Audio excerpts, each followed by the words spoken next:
ये बात जो है ना वो पैसों की नहीं होती। बात ये होती है कि किसी ने हमारे हक हिलाल की चीज़ें, मतलब हम हक हिलाल की कमाई खाई ही क्यों। चलो 1 बार 2 बार 3 बार मैंने माफ़ कर दिया, लेकिन बार-बार जब हम माफ़ करते रहेंगे ना, तो मेरा तो ये एक्सपीरियंस है कि लोग हमारे साथ वो हरकत दोबारा करते रहेंगे। तो और भी मैं इनको ज़्यादा एक्सपोज़ कर सकती हूँ, लेकिन मैं भी फ़िलहाल चुप हूँ। उनके ऐसे-ऐसे मैसेजेस मेरे पास पड़े हुए हैं, लेकिन मैं भी वो आपको शो नहीं करूँगी। और आज मैंने इनको बता दिया कि अगर आप गलत किसी को बोल रहे हैं तो आपको गलत सुनना भी पड़ेगा।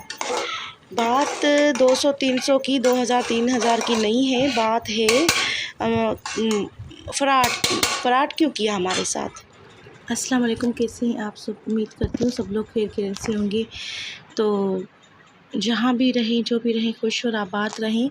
देखिए, आप लोग भी जानते हैं और आपको पता है, मुझे भी पता है कि मैंने कभी किसी को एक्सपोज़ नहीं किया और ना ही मैं करती हूँ, ना ही मेरा काम है। लेकिन इस बंदे ने कुछ ऐसे वर्ड्स बोले थे जिसकी वजह से मुझे इसको एक्सपोज़ करना पड़ा।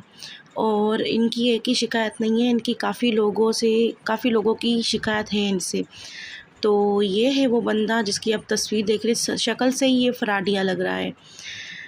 तो मैं आपको ये बताना चाहती हूँ कि इस बंदे के साथ मैंने तकरीबन 2 साल भी बहुत कम होंगे, 3 साल मैंने इसके साथ काम किया है। क्योंकि मैं अपने ही कज़न्स वगैरह के लिए कुछ ना कुछ प्रोडक्ट या अपने लिए मंगवाती रहती थी। तो इस बार मैंने जो है ना अपने कज़न के लिए कुछ चीज़ें मंगवाई थी।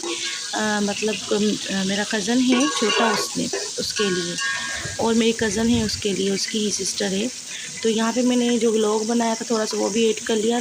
आज मैं बहुत दुखी थी, बहुत सैड थी, इसलिए मैं सारा व्लॉग अपलोड नहीं कर पाई। बस इतना सा किया था ताकि आपको मैं दिखा सकूं कि मैंने व्लॉग भी बनाया था। लेकिन मैं आपको ये बताना चाहती हूँ कि इसके साथ मैंने इतने साल काम किया, लेकिन वो कहते हैं ना कि किसी के साथ कितना भी आप मुखलिस हों, अच्छे हों, लेकिन जो धोखेबाज होता है ना वो धोखा देकर ही रहता है।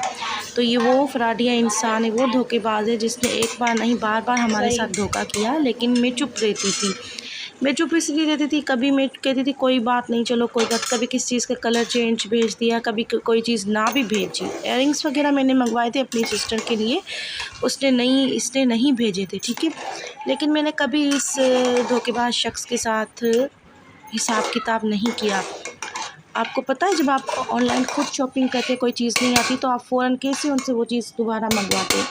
लेकिन मैंने काफ़ी चीज़ें दरगुज़र की, सिर्फ इयररिंग्स नहीं, ऐसी काफ़ी चीज़ें थी। कभी वॉचेस के कलर चेंज भेज दिए, कभी कोई चीज़ उल्टी भेज दी। अब देखिए शक्ल से ही कितना फराटिया लगता है ना। तो अभी ये देखें, ये चीज़ जो आपको मैं दिखा रही हूँ ना, ये आप डेट्स चेक कर सकते हैं कौन सी डेट से मैं इसे मैसेज कर रही हूँ। जबकि पुरानी ये और भी पुरानी चैट मेरे पास पड़ी थी, वो मुझसे डिलीट हो गई। और उसके अलावा अब ये जो मोबाइल मेरा है, सेल फ़ोन है ना मेरे पास, ये मेरे पास न्यू सेल फ़ोन है, ठीक है। मेरे पास जो था पहले था वो मेरा फ़ातिमा ने तोड़ दिया था, तो मेरे फ़ादर ने मुझे ये लेकर दिया था, क्योंकि मैं ठीक नहीं थी, अब्बू वालों के पास ही थी मैं वहाँ पे। तो मतलब मैं ठीक नहीं थी उस टाइम पीरियड के दौरान। मेरी भी सिस्टर का मैंने नंबर वगैरह दिया, उसने सिस्टर ने बात की, उसके दौरान भी इसने हमें रिस्पॉन्स वगैरह नहीं दिया। जब भी हम मैसेज करते थे तो ये रिस्पॉन्स नहीं देता था, और बाद में कहता था ज़्यादा मैसेज करो, ज़्यादा मैसेज करो, ज़्यादा कॉल्स करो। क्यों भाई, हम फ्री हैं क्या? जब आप लोगों ने हमारे पैसे खाने ही थे तो आप पहले बता देते ना। और हमेशा इन्होंने एडवांस पेमेंट मांगनी, जबकि इनको पता था कि हम इनके पुराने कस्टमर से। एडवांस मांगनी और हमेशा इसी तरह ही चीज़ हमें भेजनी। अभी इस बार इन्होंने ये किया, फर्स्ट टाइम मैंने इनसे कोई चीज़ वापस करवाई थी, वरना कभी मैंने इनको कोई भी चीज़ वापस नहीं करवाई थी ना। तो ये मैं ईज़ी पैसा नंबर यहाँ पे, और आप इसकी देखें, मैसेज पढ़ें, इसकी चैट पढ़ें, और उसके बाद आप मुझे बताएं कि ये कर क्या रहा है, बोल क्या रहा है और कह क्या रहा है। तो इतनी बातें सुना के फिर बोलता है कि मैं औरतों के मुँह नहीं लगता, ये वो, इतनी ज़्यादा बदतमीज़ी से इसने बात की। तो आज मैंने इसे बता दिया कि अगर कोई औरत और अगर कोई लड़की आपसे इखलाक के दायरे में रहकर बात कर सकती है ना, तो फिर अगर आप उससे इतनी बदलिहाज़ी से और अपना एटीट्यूड दिखाएंगे और आपकी जो तरबियत की गई है वो दिखाएंगे ना, तो वो भी आपको बताएगी कि हमारी भी एक रिस्पेक्ट है, और हम अगर इज़्ज़त दे सकते हैं तो पलट कर आपको फिर जवाब भी दे सकते हैं। इन लोगों की यही होती है कि हमें कोई पलट के जवाब ना दे और जैसा भी हम ऑर्डर भेजते हैं वो ले लें। तो इसी के साथ मुझे दीजिएगा इजाज़त। अल्लाह हाफ़िज़।